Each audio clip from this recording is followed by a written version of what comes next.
Today I'm going to talk about our study on sediment yields estimation under climate change and land use impact of upper catchment of the Tuul River Basin.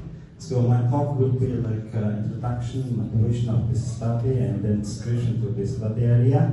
And I will introduce the methods a little bit, and then the results, followed by a conclusion.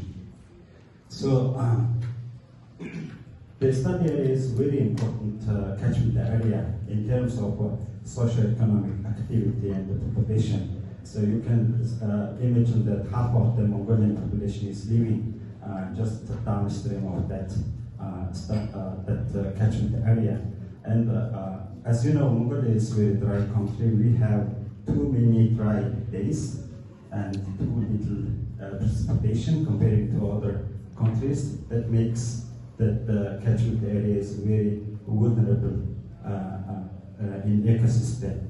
So we are trying to understand sediment yields from that catchment area. This is we think that it's a basic the need, the very important parameter to manage that catchment area.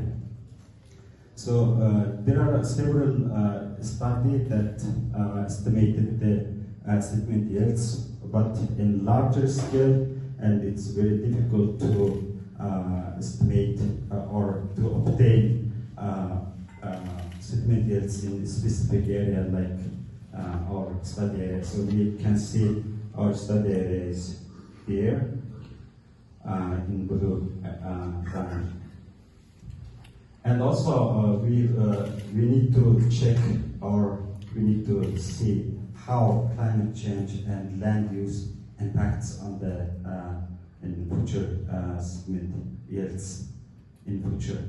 So I will introduce my our study area. So you know, Mongolia is between China and Russia.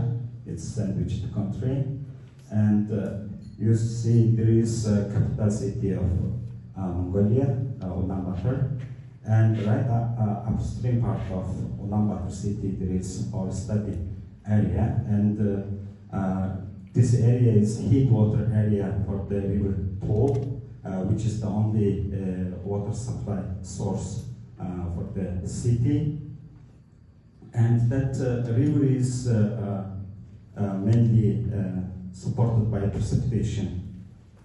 And this our study area is a national park area, and also some upper part of the area is strictly protected area. So in this study we used revised the universal soil loss equation. So this can estimate annual soil loss by using different factors like runoff, soil erodibility, slope, steepness, land use management, and soil conservation practices. So to make estimation, we need such data, and then we have predicted climate change, and also we used the land use change in 2040, and then we estimated the current status of the sediment yield, which is in 2024, and then we estimated sediment yields in 2040 under climate change and also under the land use change, also in combination of them. So for the climate change, we have used, we get the results from the global model, which is downscaled to the regional one by using some methods. So there are data we have used for our study, and for the land cover, land use change, we just used the results from the Gomboluudev et al. Which was predicted like a business as usual case in 2040.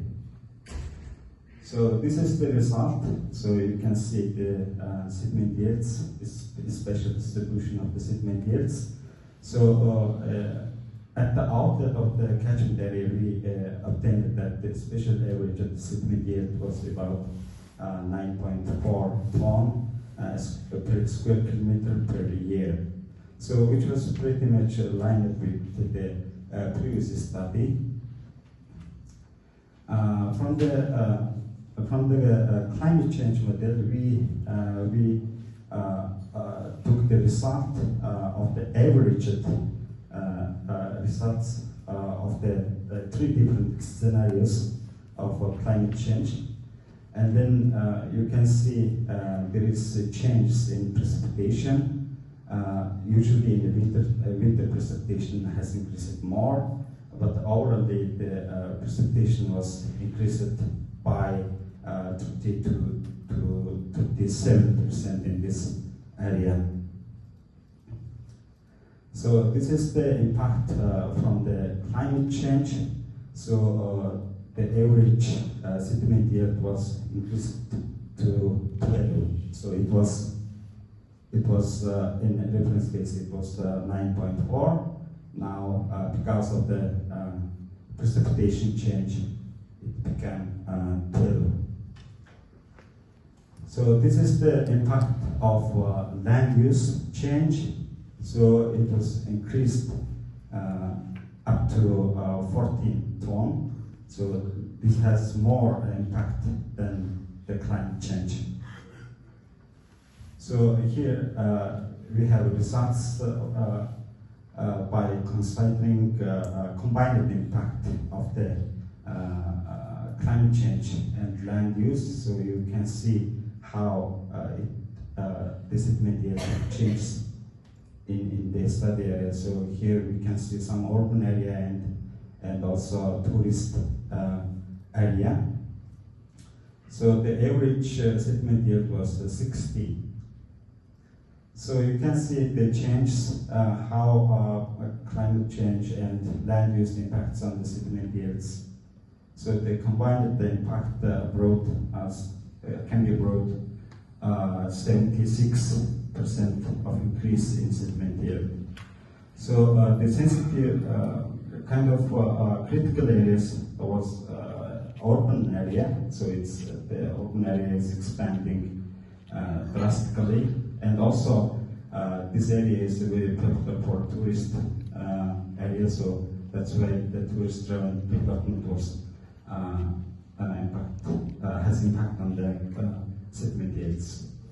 So in conclusion, we estimated this is the kind of first very high resolution estimation of the sediment yield, and we found that sediment yield will be increased by 2040 in almost 70 to 80%.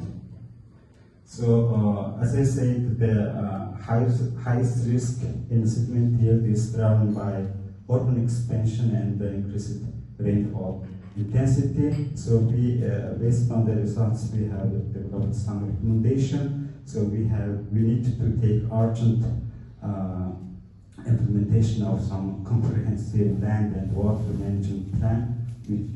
They should be linked together, and also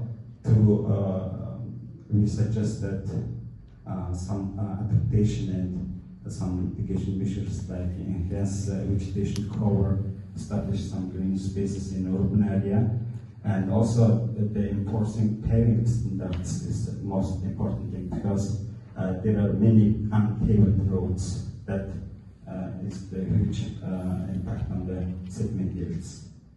So thank you for your attention.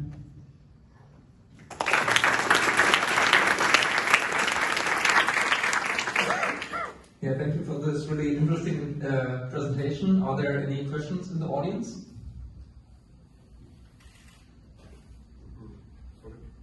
Yeah.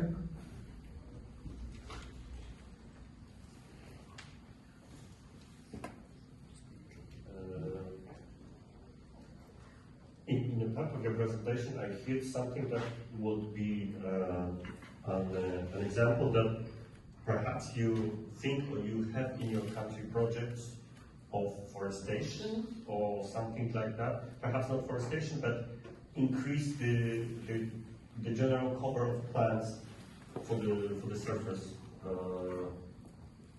Is it in work? And are you participating in projects like this? And how, if what you do could support this? Can you make clear what kind of project are you mentioning? I don't know about any project of that kind, but I was listening to your presentation and you said that plant cover could prevent some erosive processes. So are you involved in any kind of activities that would increase the surface cover by plants? Or in particular, what kind of plants would it be? How do you see this problem in your country?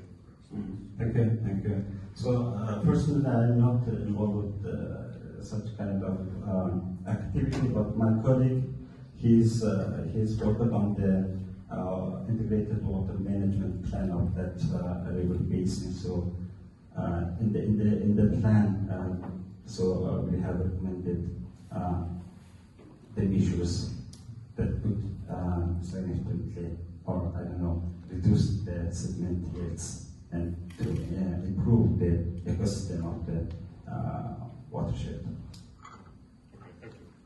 Okay, we have one more question. Thank you for a nice presentation.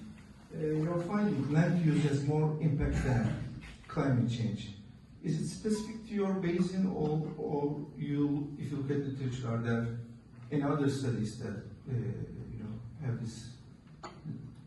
I think it's a common figure, but in Mongolian case we have less precipitation, so that's I think the land use has more impact.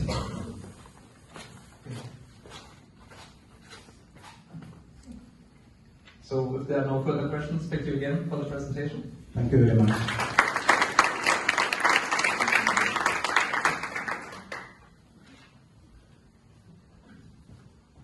So the next speaker will be Professor Artur Mangruszewski, who from the Faculty of Geography and Regional Studies of the University of Warsaw, and he will talk about sedimentations